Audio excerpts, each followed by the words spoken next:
Tuhan ada di depanku, membuka jalan bagiku.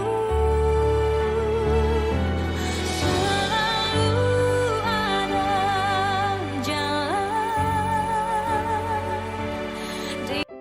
Selamat pagi, Bapak Ibu yang dikasihi Tuhan.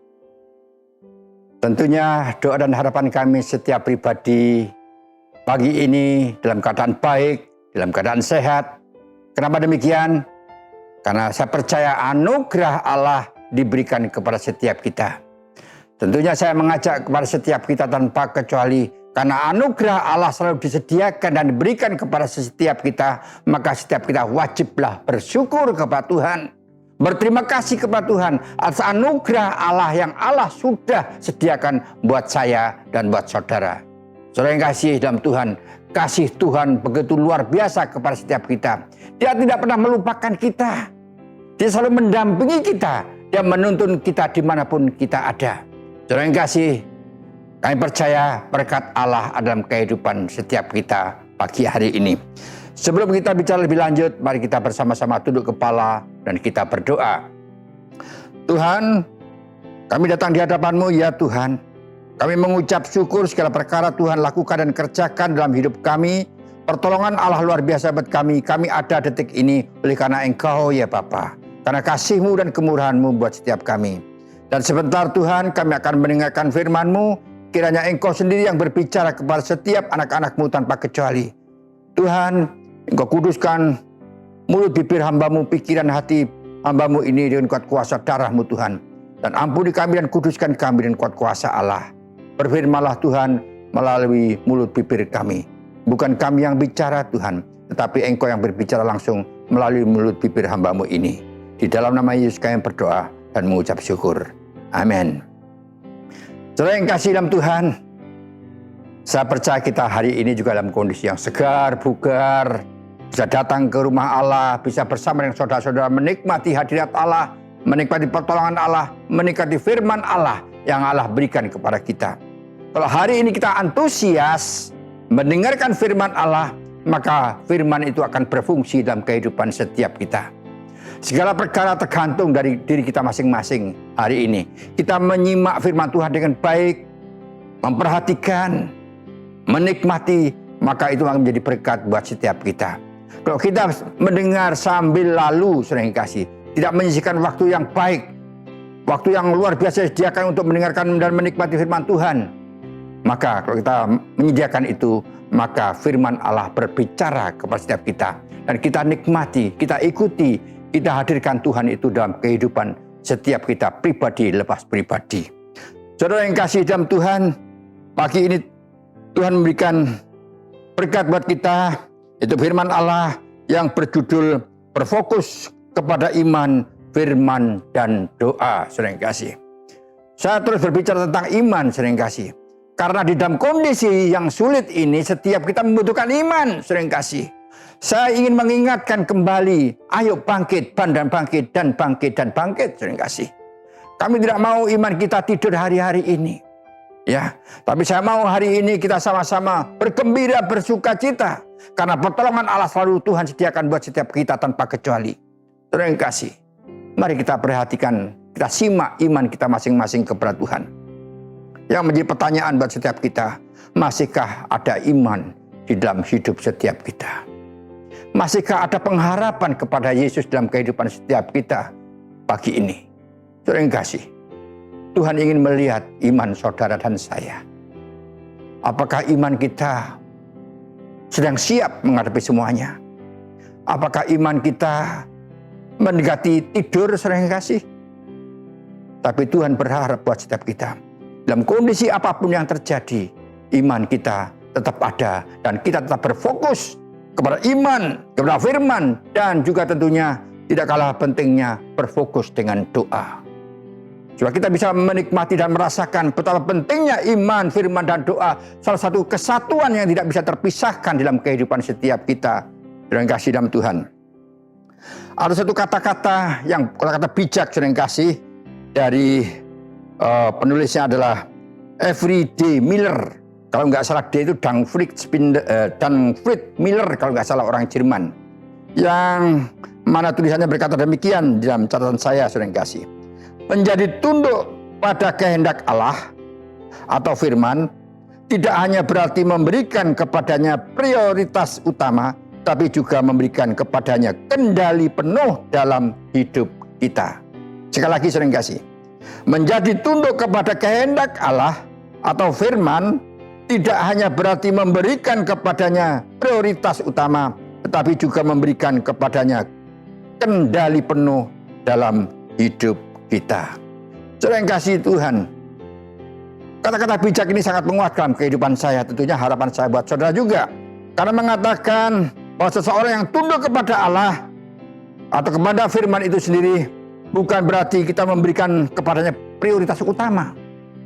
Tapi ada yang lain daripada itu, yaitu kita memberikan kepadanya kendali penuh supaya Allah mengendalikan kehidupan setiap kita. Saudara yang kasih, tentunya ini yang jadi pertanyaan buat saya sendiri, saudara yang kasih. Masihkah Tuhan itu, Yesus itu menjadi pengendali hidup saya, yang memonitor hidup saya, juga saudara-saudara yang kasih?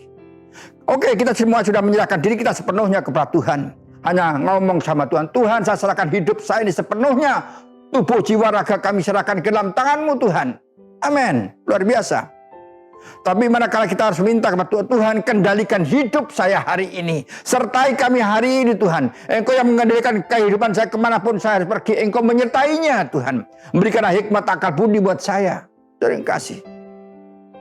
Bukan hanya kita, Yesus sebagai prioritas dalam kehidupan kita. Bukan hanya itu, sering kasih. Ya, memang seharusnya Tuhan menjadi prioritas dalam segala hal. Apapun yang kita lakukan, kita kerjakan, kita serahkan kepada Tuhan. Kita harap Tuhan menyertai dan memberkati setiap kita. Terlepas daripada itu, saudara yang kasih, kita minta, Tuhan, Engkau yang mengendalikan hidup saya. Sehingga apa yang saya lakukan sesuai dengan kehendak dan rencana-Mu, Tuhan. Dan kami boleh berfokus hanya kepada-Mu, Tuhan. Saudara yang kasih, saya diberkati dengan kata-kata ini, saudara yang kasih. Tentunya menjadi pertanyaan besar buat kehidupan kita dan harapan tentunya dalam kehidupan setiap kita dari Tuhan. Supaya kita berfokus kepada iman kita kepada Tuhan. Berfokus kepada Yesus sebagai Tuhan dalam kehidupan setiap kita. Saudara yang kasih, banyak gambaran dalam firman Tuhan yang diberikan, yang disampaikan kepada setiap kita. Salah satu di antaranya dalam kehidupan kita, maka kita harus bergantung sepenuhnya kepada Tuhan. Ya, kalau dalam kitab Kolose juga mengatakan demikian. Kolose pasal yang ketiga di dalam ayat yang ke-23, 24 berkata demikian, saudara kasih. Apapun juga yang kamu perbuat, perbuatlah dengan segenap hatimu seperti untuk Tuhan dan bukan untuk manusia, saudara kasih. Berarti kalau kita sudah menyerahkan diri kita sepenuhnya kepada Tuhan dan Tuhan menjadi pengendali hidup setiap kita, sehingga apapun yang kita lakukan dan kerjakan, lakukanlah itu seperti untuk Tuhan. Di ayat ke-24 mengatakan, kamu tahu hamba dari Tuhan lah kamu akan menerima bagian yang ditentukan bagimu sebagai upah Kristus adalah Tuhan dan kamu adalah hamba.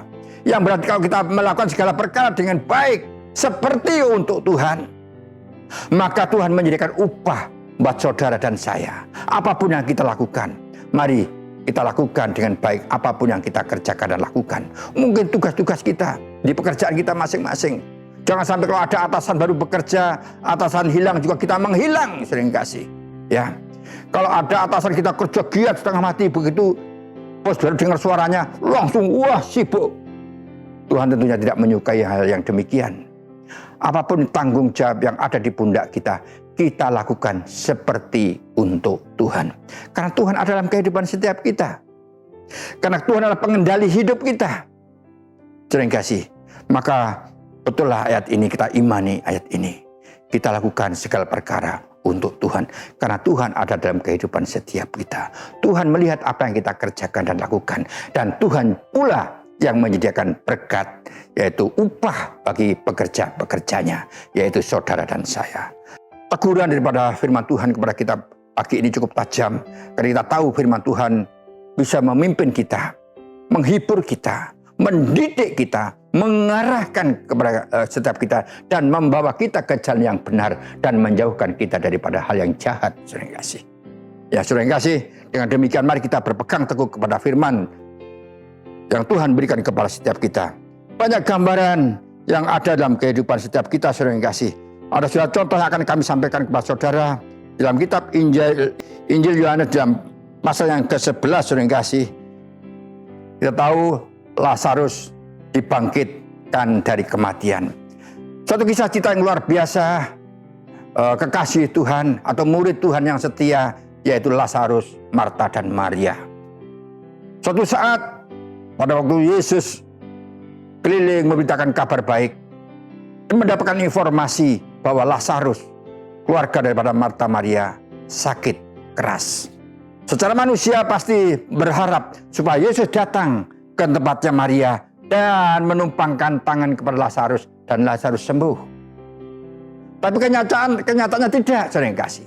Yesus terus melakukan tugasnya dengan luar biasa, seakan-akan ya Lazarus dibiarkan sedemikian rupa. Firman Tuhan menceritakan 4 hari kemudian Yesus baru datang, bertolak akan datang ke rumahnya Marta, Maria. Waktu dia perjalanan, maka dengar berita bahwa Yesus akan datang. Dengan demikian, murid Yesus lari bertemu dengan Tuhan. Dan dia katakan, Tuhan, ya dalam bahasa sehari-hari katakan, Tuhan, Lazarus sudah meninggal. Andai kata Tuhan datang, Lazarus tidak akan mati. Pertemuan itu bercerita demikian, saudara yang kasih. Coba saya bacakan dalam kitab Yohanes 11 dalam ayat yang ke-29. Kata Yesus, angkat batu itu, Marta. Saudara orang yang meninggal itu berkata kepadanya, Tuhan, ia sudah berbau. Sudah 4 hari ia mati. Jawab Yesus, bukankah sudah kukatakan kepadamu, jikalau engkau percaya, engkau akan melihat kemuliaan Allah. Pada waktu Yesus datang di depan kuburan, Tuhan berkata, angkatlah atau geserlah batu tersebut, karena makam itu ditutup dengan batu yang besar, saudara yang kasih. Tapi yang membukanya berkata, Tuhan, ini sudah 4 hari Tuhan, baunya udah luar biasa, udah menyengat, dan sebagainya, dan sebagainya. Dan Tuhan mengingatkan, jikalau kamu percaya, bukankah sudah aku katakan kepadamu, jikalau engkau percaya, engkau akan melihat kemuliaan Allah. Berarti percaya, berarti iman, dan fokus kepada iman, ada satu mukjizat yang akan terjadi, saudara yang kasih. Dan mempercayai bahwa firman Allah yang disertai dengan iman itu tidak akan berubah, yaitu janji Allah pasti digenapi, saudara yang kasih. Murid Tuhan ini mungkin bingung apa yang sedang mereka hadapi, karena saudara sudah meninggal sudah 4 hari. Ya, dia mempercayai kalau Yesus datang pasti sembuh. Dan Tuhan juga berkata tentunya kepada anak-anaknya ini, akulah kebangkitan dan hidup. Barang siapa percaya kepadaku, ia akan hidup walaupun sudah mati. Oh ya benar Tuhan, dia akan bangkit kembali nanti pada waktu Tuhan datang kedua kali dan sebagainya. Saudara yang kasih dalam Tuhan, iman harus kita pertahankan. Iman kita tuh harus terus kita pegang teguh. Kita bangun sedemikian rupa, kokoh berdiri tegak. Kalau iman kita tetap kokoh apapun yang terjadi, walaupun ada taufan, angin dan sebagainya menerjang mereka atau kita, saudara yang kasih, maka iman kepada Tuhan menjadi pegangan yang paling kokoh dalam hidup ini. Segala perkara boleh berantakan, tetapi apabila kita berpegang kepada iman kepada Kristus, kita dalam keadaan baik dan selamat. Berarti yang kita berfokus kepada Tuhan, berfokus kepada firman, berfokus kepada iman kita sendiri kepada Tuhan, itu menjadi kekuatan yang tersendiri dalam kehidupan setiap kita. Allah kita adalah yang luar biasa, yang mendampingi kehidupan kita kapanpun dan dimanapun, saudara yang kasih. Kisah cerita ini menjadi berkat buat kita, bahwa anak-anaknya Marta dan Maria harus memiliki iman. Kalau Tuhan sudah berkata iya, pasti iya itu akan terjadi, saudara yang kasih. Karena Tuhan kita adalah Tuhan yang tidak pernah berubah. Apapun yang dia lakukan, dia janjikan pasti terjadi. Contoh yang kedua, dalam kitab Matius, dalam Matius 14, dalam satu kisah cerita yang tidak asing tentunya buat setiap kita sudah hafal kisah cerita ini, yaitu kisah cerita angin atau Yesus berjalan di atas air. Saudara yang kasih, kita tahu setelah Tuhan memberikan satu mujizat terjadi, dia memberi makan 5.000 orang pada waktu itu, waktu sedemikian rupa sampai malam. Dan Tuhan memerintahkan kepada muridnya, kembalilah ke seberang sana. Dan Yesus berdoa sendiri menghadap Bapa di surga. Dan orang-orang pada disuruh pulang karena sudah malam. Dan muridnya berangkat menyeberang danau tersebut, kurang lebih perjalanan 2 mil jauhnya, berarti kira-kira barang 3 kilo atau 3,5 kilo perjalanan di atas danau tersebut. Tengah malam menjelang pagi, angin cukup besar, saudara yang kasih. Ya, banyak muridnya panik, bingung dan sebagainya. Di tengah-tengah kepanikan ada seseorang yang datang berjalan di atas air. Kita tahu siapa itu.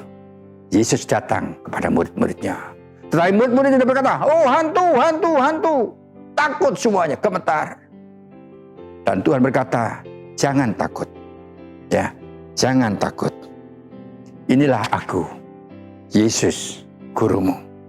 Saudara yang kasih, di dalam ayat yang ke-30, kita baca dari ayat yang ke-28, saudara yang kasih. Lalu Petrus berseru dan menjawab dia, Tuhan, apabila engkau itu, suruhlah aku datang kepadamu berjalan di atas air.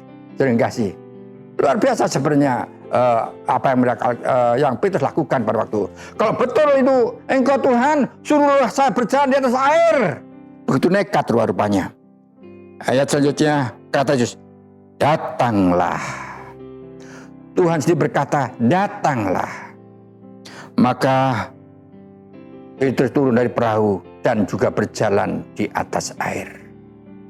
Begitu dia melihat kiri kanan ombak dan angin menerpa mereka, maka iman mereka goyah dan dia hampir tenggelam. Kenapa yang terjadi? Tuhan tolong saya, Tuhan tolong saya. Dan Tuhan mengulurkan tangannya dan mengangkat Petrus. Saudara kasih, dalam ayat yang ke-31, hai orang yang kurang percaya, mengapa engkau bimbang? Kurang percaya, tidak memiliki iman, atau imannya sedang undur daripada Petrus itu sendiri, sehingga dia tidak bisa melanjutkan berjalan di atas air bersama dengan Yesus. Dia tidak berfokus akan firman yang Tuhan katakan, datanglah, tidak dia pegang teguh. Terima kasih. Dia mendekati kiri kanan, melihat banyak hal yang membingungkan di kiri kanannya. Ada angin, ya, ada angin sepoi-sepoi, ada gelombang yang cukup tinggi. Dia menikmati apa yang terjadi, bukan dia berfokus kepada firman. Saya percaya apabila saat itu Petrus tidak berfokus kepada keadaan lingkungannya, tapi dia berfokus kepada firman Allah, maka Petrus akan berlanjut berjalan kaki bersama dengan Tuhan. Pertanyaan buat setiap kita, bagaimana kehidupan saudara dan saya hari ini? Apakah kita hari ini tetap berpegang akan firman dan janji Tuhan kepada setiap kita? Apakah kita sudah cuek kepada Tuhan? Mungkin merasa Tuhan tidak menolong saudara dan saya. Atau saudara dan saya merasakan bahwa kita ditinggalkan oleh Tuhan. Atau kita merasa diabaikan oleh Tuhan. Saudara yang kasih, percayalah. Kita bisa melihat pertolongan Tuhan kepada setiap kita dengan kacamata iman kita kepada Tuhan. Kalau kita berpegang teguh akan iman kita kepada Tuhan dan percaya kepada firman dan iman itu, kekuatan akan datang dalam kehidupan setiap kita. Apapun yang terjadi, kita akan melangkah berjalan bersama dengan Tuhan. Jangan bimbang. Jangan ada keraguan. Jangan ada ketakutan. Walaupun kita hari-hari ini menghadapi masa-masa yang sulit seperti ini, seperti Petrus di atas air. Kesulitan besar ada di sekitar kita seperti Marta dan Maria.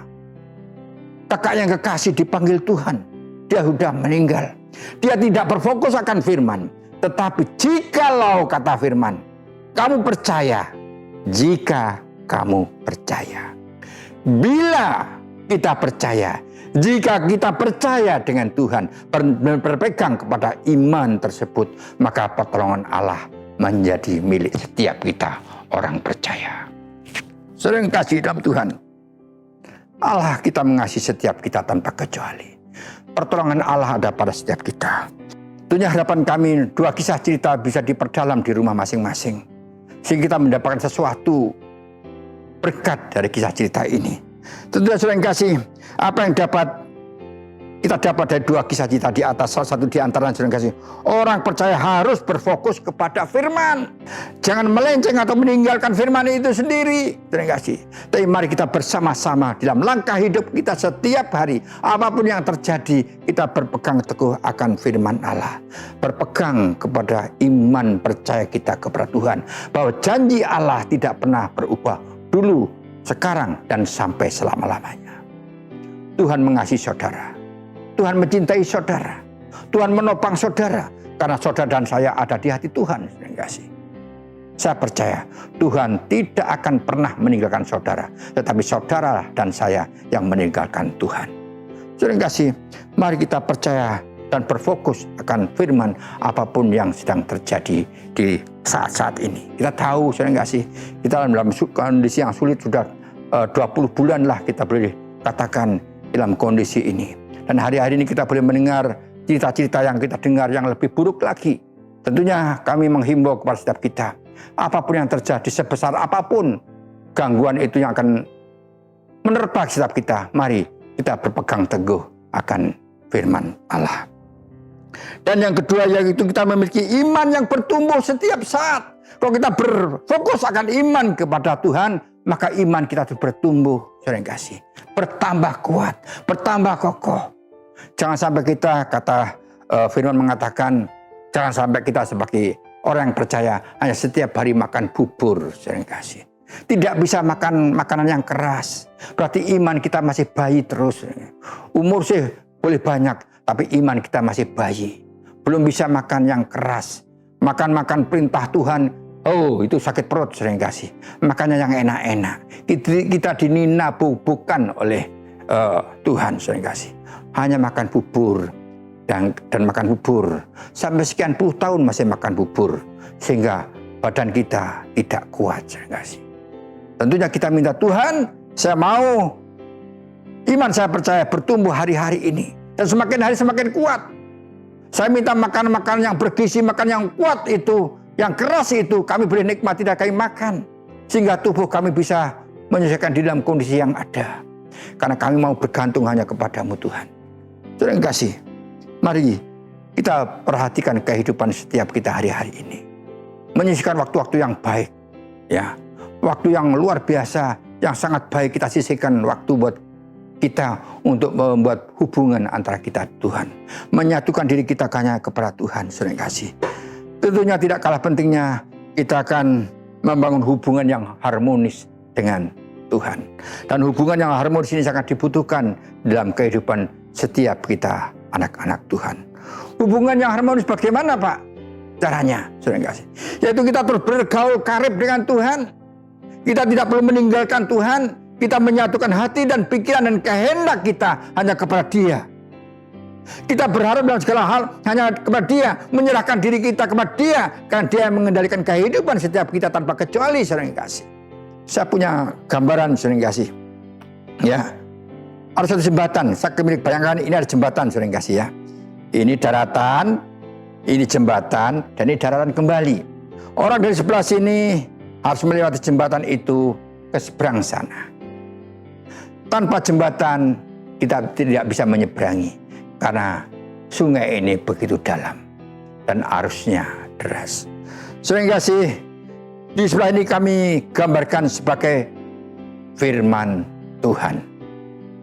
Dan hari-hari ini kita menikmati firman Tuhan, menyisihkan waktu yang cukup banyak kita harus membaca firman Tuhan, saudara kasih.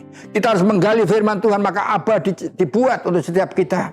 Supaya kita terus setiap hari membaca akan firman. Kita membutuhkan firman itu untuk sebagai makan rohani kita, sebagai makanan iman kita setiap hari. Kalau kita terlambat makan, tidak mau makan, maka iman kita menjadi lemah.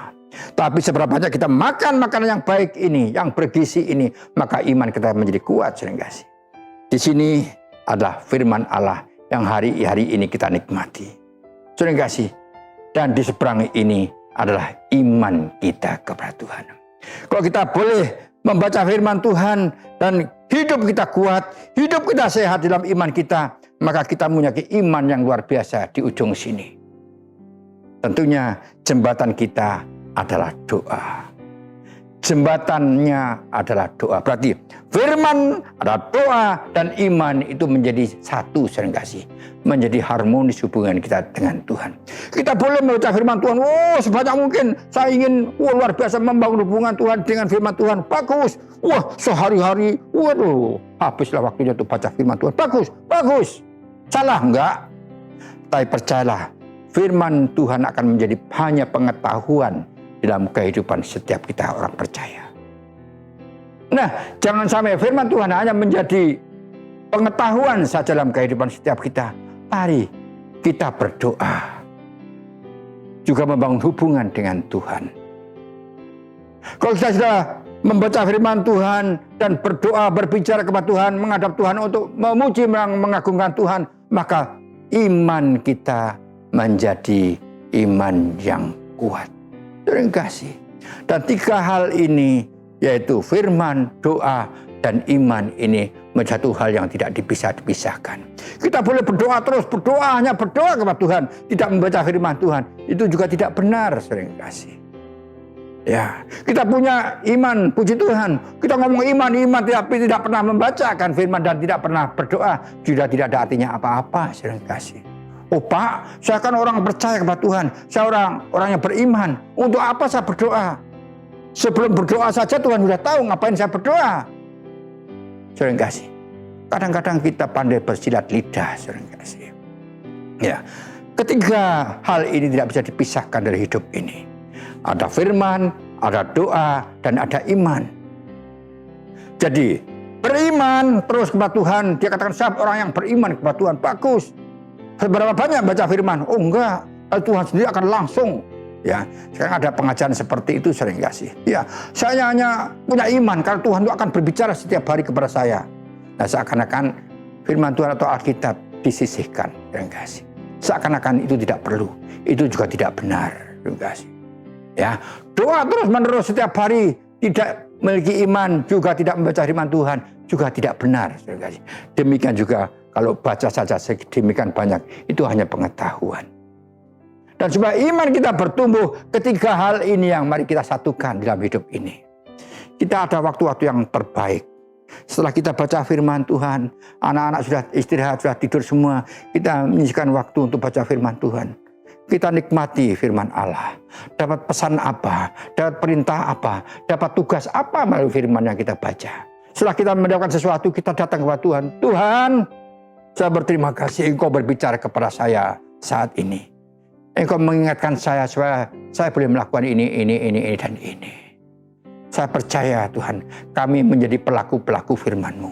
Kalau saya menjadi pelaku firman-Mu, saya tentunya Tuhan, iman kami dikuatkan. Dan itu kerinduan kami Tuhan, iman kami berdiri kokoh di hadapan Allah. Saudara yang kasih, jadi hubungan kita ada keseimbangan yang harus kita lakukan dalam hidup ini. Antara firman, doa, dan iman ini berjalan beriringan bersama-sama. Keseimbangan sangat dibutuhkan bagi orang percaya dalam hidup ini. Dalam kita bisa mengatasi segala perkara. Melalui keseimbangan ini, hidup kita menjadi kuat di dalam Tuhan. Terima kasih. Seimbang mengatur waktu untuk membaca firman Tuhan, untuk berdoa, dan kita mengerahkan iman kita kepada Tuhan. Terima kasih. Tentunya terus menerus kita membangun hubungan, yaitu menjadi relasi antara kita dengan Tuhan, yang setiap saat kita bangun hubungan dengan Tuhan, bicara, bercerita kepada Tuhan, dan Tuhan juga mau bercerita kepada kita, sehingga hubungan kita tidak pernah terputus dalam hidup ini. Tentunya yang terakhir yaitu kita menjadi keterikatan kesatuan dengan Tuhan, tidak pernah terpisah, dan sebagainya. Terima kasih. Dan tentunya kita pasti memiliki iman, firman, dan doa yang berkualitas di dalam hidup ini. Saya percaya kerinduan kami, kita semuanya tanpa kecuali memiliki iman yang berkualitas. Ketiga hal ini jangan dipisahkan, yang harus kita lakukan dan kerjakan setiap saat. Kita andalkan Tuhan dalam segala hal. Dan ketiga hal ini kita lakukan setiap saat. Kita datang kepada Tuhan sehingga kita memiliki iman yang berkualitas, yang luar biasa, yang Tuhan percayakan dan Tuhan berikan kepada setiap kita. Tuhan memberkati buat setiap kita. Biarlah berkat Allah ini menjadi kekuatan buat pribadi lepas pribadi. Tuhan memberkati.